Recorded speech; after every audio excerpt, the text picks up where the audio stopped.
beliau-beliau ketika beliau masih hidup. Jadi dulu itu ada seorang syekh besar, alim allamah minas sadah. Beliau adalah Asy-Syaikh Sulaiman Hilmi Tunahan. Beliau berasal dari Turki. Punya satu kaidah, catat kaidahnya ini. Mungkin ini nanti akan keluar di ujian akhir semester. Beliau punya satu kaidah ditulis pakai bahasa Turki. Tapi coba akan saya terjemahkan pakai bahasa Arab. Karena saya khawatir nanti kalau saya sampaikan dengan bahasa Turki, panjenengan nanti tidak akan paham. Selain itu saya juga tidak bisa bahasa Turki. Saya sampaikan pakai bahasa Arab. Yang kurang lebih terjemahan dalam bahasa Arabnya, idza mata alimun faka'annahu sayfun kharaja min girabi. Kalau ada seorang alim wafat meninggal dunia, maka dia selaksa pedang yang keluar dari rangkanya atau selontongane. Apa selontongan bahasa Indonesianya itu? Selantangan apa? Hah? Sarungnya pedang itu loh.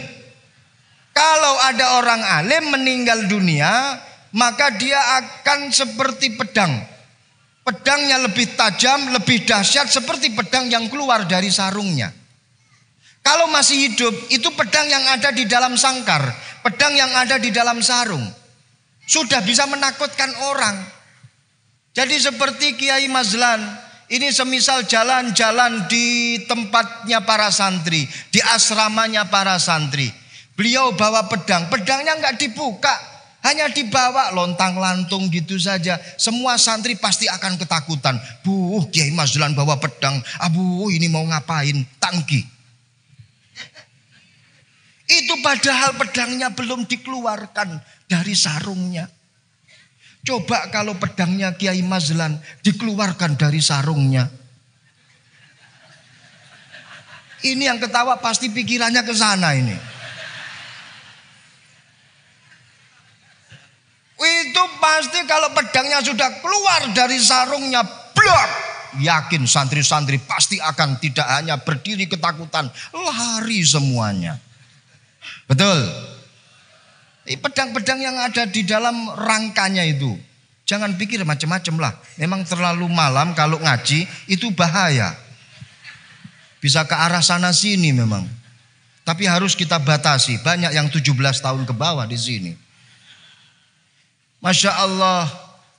Alim, saleh, waliun min auliyaillah ketika sudah wafat, maka dia akan memiliki doa yang lebih dahsyat. Kenapa?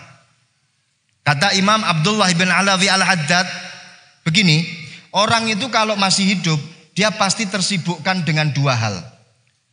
Okay? Orang kalau masih hidup tersibukkan dengan dua hal. Dua sifat. Yang pertama sifat basyariyah, yang kedua sifat khususiyah. Orang kalau masih hidup pasti punya dua sifat ini, basyariyah dan khususiyah. Sifat basyariyah itu apa?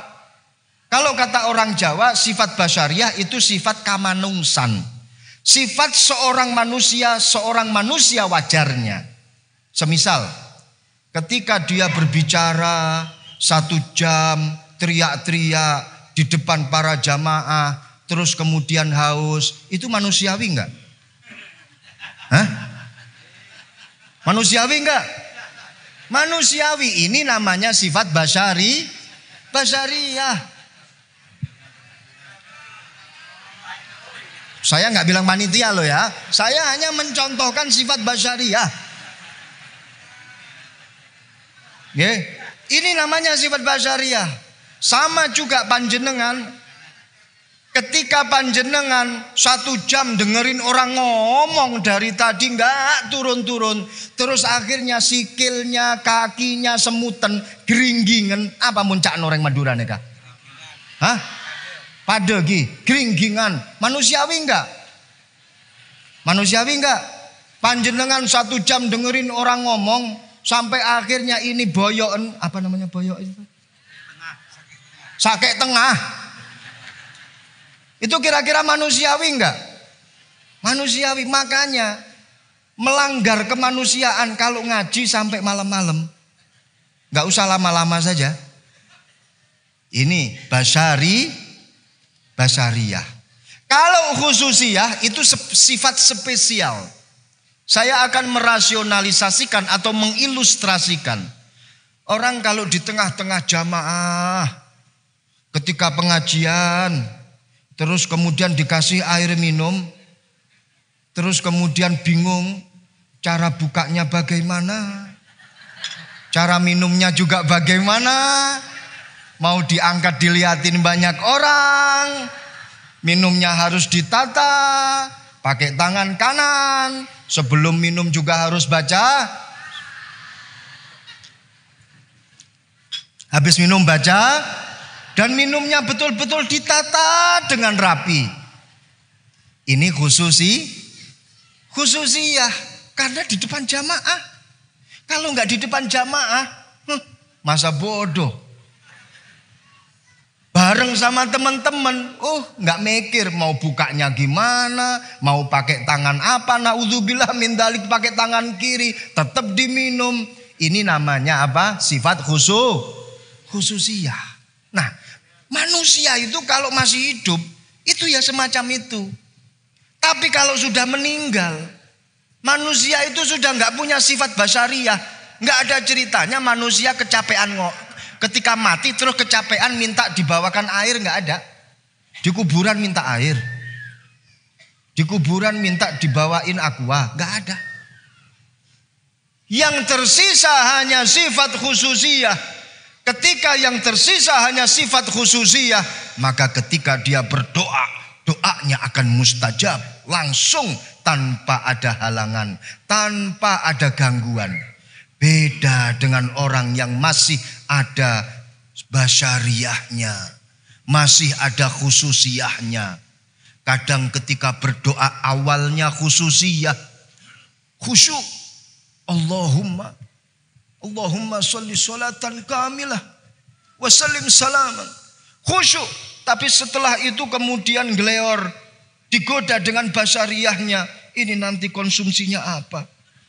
Ini nanti makanannya apa? Berubah doanya. Allahumma barik lana fima rozaqtana. Awalnya khususiyah digoda dengan syahwat-syahwat duniawiyah. Terus kemudian dia masuk pada kategori basyariyah. Sama seperti panjenengan ketika sholat taraweh jamaah, awalnya khusyuk, Allahu Akbar, imamnya baca Fatihah, alhamdulillah masih khusyuk. Ketika setelah amin ada gangguan basyariyah. Habis ini imamnya baca surat apa? Ditunggu beberapa detik kemudian imamnya ternyata membaca lam yakunil ladzina kafaru. Waduh, ini panjang. Buyar khusyuknya. Nggih apa nggih? Bener apa bener? Tapi kalau sudah meninggal dunia tidak ada gangguan basyariyah, maka doanya sekali doa set, mampu mengagetkan malaikat. Panjenengan juga kaget. Masya Allah, ini doanya para ashabul haul. Makanya kita di sini tempat ini dalam rangka untuk mendapatkan barokah doa ashabul haul. Dan doanya ashabul haul ini lebih mustajab. Alhamdulillah, semoga kita semuanya mendapatkan barokah doa dari para ashabul haul. Amin. Yang kedua,